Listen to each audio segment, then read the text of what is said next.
Mga kasaka at mga kagulay, ayan, monitoring po muna tayo. So andito po ako sa aming greenhouse sa gulayan sa paaralan namin sa school. Ayan, magmo-monitor po tayo. Ayan, mag-harvest ng mga kangkong. Ayan, meron po silang may nag-order po sa akin. Ayan, ang mga eggplant. Ayan, at ito po yung mga lettuce na kailangan dagdagan ng solution. Ayan, pasyal-pasyal po muna tayo. Ayan, ang mga lettuce. Good morning, good vibes. Reporting for duty po. Ang inyong lingkod, ang inyong kasaka at kagulay. Good morning, magandang buhay. Ayan. So, ito pa po yung mga iba pang sets. Ayan, malalaki na rin. At ito yung nasa dun.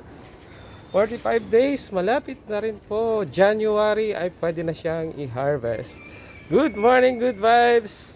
Ayan, naka-face mask po ako kaya medyo ako malamig na ang panahon kaya medyo sinisipon ang inyong kasaka. Ayan, ito pwede na rin po siya. Good morning, good vibes. Kung nag-enjoy po kayo sa aking short video, reels, pa-like and share and comment na rin po sa comment section. And pa-like na rin po ng aking YouTube channel, ang Maestro Panaderong Gala. Good morning!